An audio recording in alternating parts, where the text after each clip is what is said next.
যিটো কাম তেওঁৰ আটাইতকৈ বেছি প্ৰিয় আছিল ইয়াৰ বিষয়ে কোৱা হৈছিল যে সেই কামটোত তেওঁ একেবাৰেই অকৰ্মণ্য আৰু সেই কামটোত তেওঁৰ কোনো ভৱিষ্যত নাই। কিন্তু আজি সেই কথাষাৰৰ কেইবছৰমান পাছত তেওঁ গঠন কৰা কোম্পানীটোৰ মূল্য 202 বিলিয়নতকৈও বহু বেছি। কিন্তু কেনেকৈ এটা সময়ত এটা টকাৰ বাবে হাবাথুৰি খোৱা এই ল'ৰাটোৱে কেনেদৰে গঢ়ি তুলিলে ইমান ডাঙৰ এটা কোম্পানী? প্ৰিয় বন্ধু, এই ব্যক্তিজনক আপুনি চিনি পায়। পিছে কোন এই ব্যক্তিজন?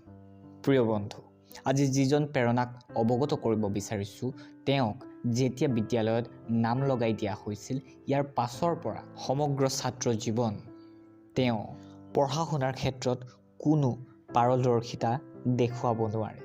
আৰ্থিকভাৱে তেওঁৰ পৰিয়াল এনেই দুৰ্বল, তাতে আকৌ পঢ়া শুনাৰ ক্ষেত্ৰতো এনে অৱস্থা। চাৰিওফালৰ পৰা তেওঁক দুশ্চিন্তাই বেৰি ধৰে। এনেধৰণৰ সময়ত তেওঁ য'তেই যেনেকৈ সুবিধা পায় কিবা আঁকিবলৈ ধৰে। আৰু এদিন হঠাৎ তেওঁ এয়া আৱিষ্কাৰ কৰিলে যে যেতিয়া হাজাৰ চিন্তাৰ মাজত তেওঁ থাকে আৰু যেতিয়া তেওঁ এই চিন্তাৰ মাজতো ছবি আঁকে, তেওঁৰ সেই চিন্তাবোৰ যেন লাহে লাহে নোহোৱা হৈ যায়। হাজাৰ দুশ্চিন্তাৰ মাজতো যেতিয়া তেওঁ ছবি আঁকে, সেই ছবিবোৰ ইমানেই সুন্দৰ হয় যে দেখা মাত্ৰকেই প্ৰত্যেকেই প্ৰশংসা কৰিবলৈ ধৰে। কিন্তু হাজাৰ সুন্দৰ ছবি আঁকিলেও সেই ছবিয়ে তেওঁৰ পেট পূৰাব পৰা নাছিল।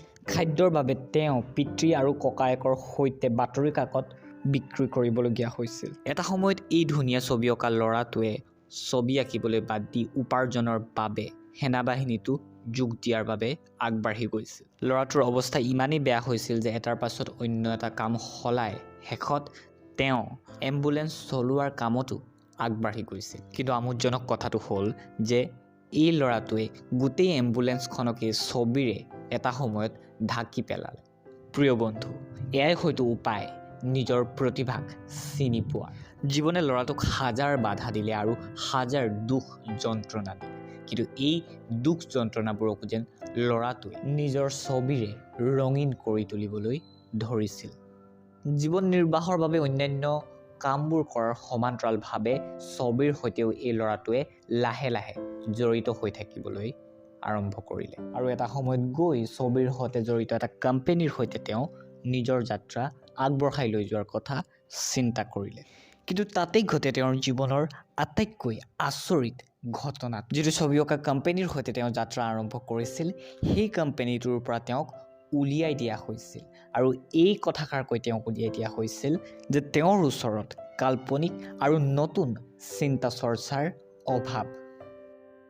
প্ৰিয় বন্ধু, এয়া হয়তো হ'ব পাৰে সেই ল'ৰাটোৰ ওচৰত হয়তো সঁচাকৈ কাল্পনিক আৰু নতুন চিন্তা চৰ্চাৰ অভাৱ। কিন্তু প্ৰিয় বন্ধু, এয়া বিশ্বাস কৰিব পাৰিনে সেই ল'ৰাটোৱে এটা সময়ত মিকি মাউছৰ অমৰ কাৰ্টুনৰ জন্ম দিয়ে? প্ৰিয় বন্ধু, আজি আমি অৱগত কৰিব খোজা এই বিশেষ মানুহজনৰ নাম ৱল্ট ডিজনী, যি এটা সময়ত অত্যন্ত দুখীয়া আছিল, যাক এয়াও কোৱা হৈছিল যে তেওঁ ছবিৰ বিষয়ে একো নাজানে। ইয়াৰ পাছতো কেনেকৈ তেওঁ কলা জগতৰ আটাইতকৈ ডাঙৰ কোম্পানীটো গঢ়ি তোলে।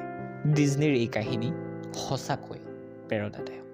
যেতিয়া তেওঁ ছবি আঁকিব নাজানে বুলি কৈ ৱল্ট ডিজনীক কামৰ পৰা উলিয়াই দিয়া হৈছিল, ইয়াৰ পাছতে ৱল্ট ডিজনীয়ে নিজাববীয়াকৈ আৰম্ভ কৰে এটা কোম্পানী। জীৱনৰ গুৰুত্বপূৰ্ণ সময়বোৰ লাহে লাহে পাৰ হৈ যাব ধৰিছিল। কিন্তু নিজা কোম্পানী আৰম্ভ কৰাৰ পাছতো তেওঁ যি সফলতাৰ আশা কৰিছিল, সেই সফলতাৰ পৰা তেওঁ তেতিয়াও বহু দূৰতেই আছিল। যিটো কোম্পানী তেওঁ আৰম্ভ কৰিছিল, সেই কোম্পানীটো লাহে লাহে ধাৰুৱা হৈ যাবলৈ ধৰিছিল। আৰু এটা সময়ত অৰ্থৰ অভাৱত তেওঁ আৰম্ভ কৰা সেই কোম্পানীটো একেবাৰেই বন্ধ হৈ গৈছিল। প্ৰিয় বন্ধু, হাজাৰ বিফলতাৰ পাছতেই হয়তো আহে সফলতা বা জীৱনৰ টাৰ্ণিং পইণ্ট। প্ৰিয় বন্ধু, টাৰ্ণিং পইণ্ট হয়তো এইবাবে জীৱনত নাহে যে কোনো এজন ব্যক্তি প্ৰতিভাৱান। জীৱনলৈ হয়তো টাৰ্ণিং পইণ্ট এইবাবেই আহে যে হাজাৰ বিফলতাৰ পাছতো কোনো এজন ব্যক্তিয়ে যদি ত্যাগ নকৰে। আৰু এই সূত্ৰ অনুসৰি সেই ছবি অঁকা ল'ৰাটোৰ জীৱনলৈও এটা টাৰ্ণিং পইণ্টৰ অভাৱ আছিল। এই কাৰণে নহয় যে সেই ল'ৰাটোৱে অতি সুন্দৰ ছবি আঁকিছিল, এই কাৰণেহে যে সেই ল'ৰাটোৱে হাজাৰ বিফলতাৰ পাছতো ছবি আঁকিবলৈ এৰি দিয়া নাছিল। নিজৰ প্ৰথম কোম্পানীটোৰ অভূতপূৰ্ব বিফলতাৰ পাছতো সেই ল'ৰাটোৱে ত্যাগ নকৰি ককায়েকৰ কেইটামান হাঁচতীয়া পইচাৰে পুনৰ আৰম্ভ কৰাৰ প্ৰয়াস কৰিলে আৰু এটা কোম্পানী। সেয়া দিন আছিল 16 অক্টোবৰ 1923 আৰু আজি সেই ঘটনাৰ প্ৰায় 100 বছৰ পাছত যদি আমি চাওঁ তেতিয়াহ'লে আমি পাম যে হাজাৰ বিফলতাৰ পাছতো হাৰি নোযোৱা সেই ছবি অঁকা ল'ৰাটোৱে গঢ়ি তোলা কোম্পানীটোৰ নাম হ'ল ডিজনী, যাক ৱল্ট ডিজনী নামেৰেও জনা যায়। এটা টকাৰ বাবে হাবাথুৰি খোৱা সেই ল'ৰাটোৰ কোম্পানীটোৰ আজি 200 বিলিয়নতকৈও বহু বেছি। ল'ৰাটোক কোৱা হৈছিল যে সি ছবি আঁকিব নাজানে, তাৰ ওচৰত নতুন আৰু কাল্পনিক চিন্তা চৰ্চাৰ অভাৱ। কিন্তু ইয়াৰ পাছতো সেই ল'ৰাটোৱে পৃথিৱীক দি যায় মিকি মাউছৰ সেই চিৰনবীন কাৰ্টুন।